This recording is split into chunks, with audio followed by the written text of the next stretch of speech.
여러분, 잃어버린 5년이라 그 대가가 돌아왔다. 무슨 말일까요? 간단하게 말씀을 드리면 문재인 정부의 경제 정책이 우리 경제 전체에서 보면 잃어버린 5년으로 보입니다. 앞으로 나아간 것이 아니라 결국 뒷걸음질 쳤다고 저는 보는 거기 때문에요. 뭐 성장률이 올라가고 뭐 1인당 GDP가 올라갔다고 하지만요. 나라 부채가 600조였던 게 1000조가 됐잖아요. 그 돈 풀어서 이게 1인당 국민소득을 올린다고 이게 나아질까요? 나라 부채만 그렇게 푸는 게 아니잖아요. 각종 기금들 다 풀었었잖아요. 그런데도 불구하고 최악의 수순을 저는 맞았다고 생각합니다. 최악의 수순이 뭐냐고요? 바로 이거 말입니다. 1인당 국민소득 말입니다.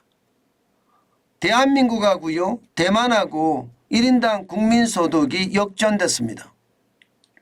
20년 만에 역전이에요. 공식적으로 통계가 나온 거예요. 그 차액은 무려 678달러입니다. 대만이 678달러 많다는 이야기죠.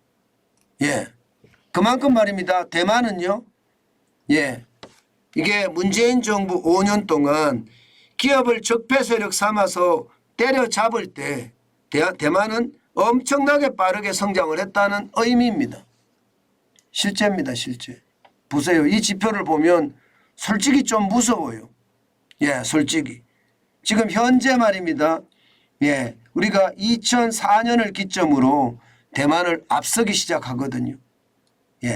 16,496달러로 말입니다. 그래서 20년 동안 우리가 계속 앞섰습니다. 2021년만 하더라도 35,373달러였고요. 대만은 34,801달러였습니다. 그런데 2022년 현재는요, 역전돼 버렸습니다.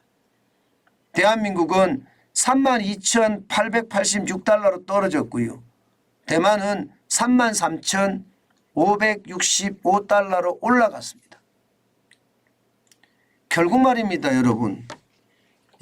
이것을 보면 진짜 무서워요. 2013년에서 2018년 사이를 한번 쭉 보세요. 그 전에도 보면 1980년부터 2018년까지를 쭉 보세요. 지금 초지일간 우상향이죠. 1980년에 1,715달러인 1인당 국민소득이 2004년이 되니까 16,000달러까지 올라갔고요. 2013년에는 27,000, 그리고 2018년에는 33,000까지 초지일간 쭉 올라갔습니다. 그러던 것이 2018년에서 2020년 사이에 고꾸라집니다. 33,564달러가 32,028달러로 고꾸라졌습니다. 그러니까 어떡으로 했겠죠. 어떡으로 하면서 2020년과 2021년 사이에 돈을 엄청나게 풀어제꼈습니다. 코로나19라는 미명하에 전 국민에게 재난지원금을 주지 않느냐. 그 외에도 말입니다. 손실보상금으로 뿌리고 각종 명목을 삼아서 돈을 엄청나게 뿌려댔어요. 그래서 2021년에 35,373달러가 됐습니다. 이거는 돈 뿌려서 올라간 거예요. 돈 뿌려서. 이게 정작 말입니다. 경제가 좋아져서 올라간 게 아니라는 뜻이에요. 그래서 결국 우리는 생산성을 더 향상시켜서 1인당 국민소득을 올렸다면 앞으로도 더 가능성이 있을 거라고 봐요. 대한민국 그만큼 성장 잠재력을 가지고 있으니까요. 그런데 돈 풀어서 이게 국민소득을 올렸기 때문에 결국 2022년엔 역전이 됐고요. 2023년에도 역전폭이 더 커질 가능성 굉장히 높습니다. 물론 환율에 대한 문제를 또 장난을 하면 달라질 수도 있겠죠. 왜냐하면 여러분 보시다시피 환율이 이게 원화로 버는 것을 환산을 달러로 환산하잖아요. 그러면 환율이 어떻게 되느냐가 따라서 이게 굉장히 차이가 나잖아요. 2019년까지만 하더라도요. 환율 연평균 상승액이 5.9%, 1165.7원이에요. 2021년에는 오히려 떨어졌습니다. 3.0% 환율이 떨어져서 1144.4원이거든요. 그런데 2022년에는 환율이 12.9%나 올라서 1294.6원으로 환산을 했습니다. 이게 만약에 환율이 떨어지면 또다시 대만을 우리가 역전할 수도 있겠죠. 그러나 그런 장난으로 하지 말고요. 생산성을 높여서 올린다면 저는 굉장히 중요한 요소라고 생각을 합니다. 사실 말입니다.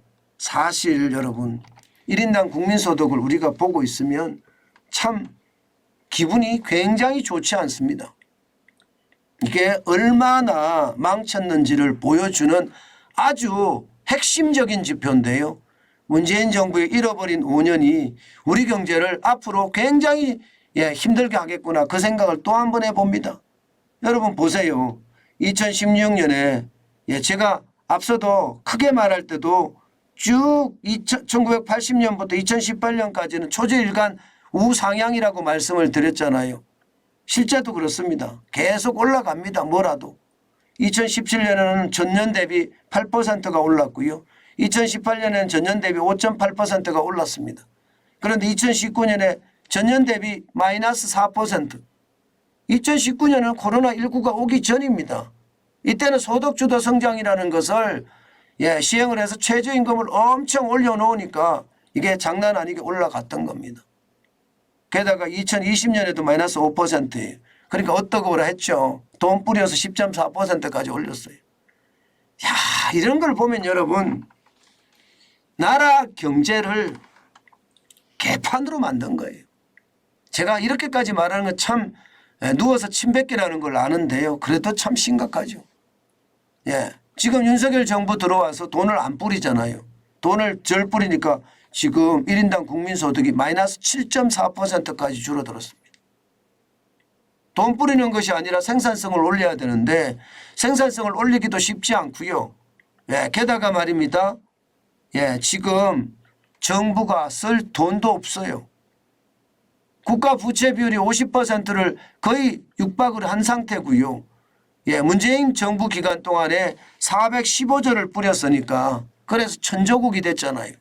그러니 지금 상황은 얼마나 더 나빠지는지 아마 안 봐도 보는 듯합니다.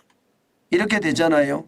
그럼 윤석열 정부는 2025년까지 4만 불을 가겠다 이렇게 이야기를 했는데 참 쉽지 않아 보입니다. 참 쉽지 않아 보입니다. 분명한 것은요. 우리가 IMF 때 한번 꺾어졌죠. 금융위기가 꺾어졌습니다. 그리고 코로나 위기 때문에 꺾어진 것만은 아니에요. 여러분 잘 보시면 보세요. 2019년에 꺾이잖아요. 그죠? 2019년에. 2020년에 꺾이는 게 아니에요. 2019년에 꺾입니다. 2019년에 꺾인다는 것은 이미 말입니다. 우리 경제가 이미 탈이 났다는 뜻이에요. 2018년을 넘어서서 2019년이 되면서 말입니다. 탈이 나서 바이러스가 엄습을 하니까 더 탈이 났던 거죠. 참 이것을 보면 윤석열 정부도 과제가 굉장히 많을 것 같은데 얼마나 이걸 앞으로 해결할지 두고 볼 일입니다. 제일 중요한 것은 여러분 다 필요 없고요. 경제개혁을 빨리 하는 수밖에 없습니다. 개혁이라는 것은 길게 하면 피로감 때문에 망가져요. 개혁이라는 거. 그래서 개혁은 짧게 그것도 강하게 하는 게 일반적이거든요. 저는 윤석열 정부가 진짜 짧고 강하게 해야 된다고 생각해요. 지금처럼 말입니다. 지지부진하잖아요. 그러면 개혁은 성공하지도 못하고요. 오히려 우리 경제도 더 망칠 가능성이 굉장히 높습니다.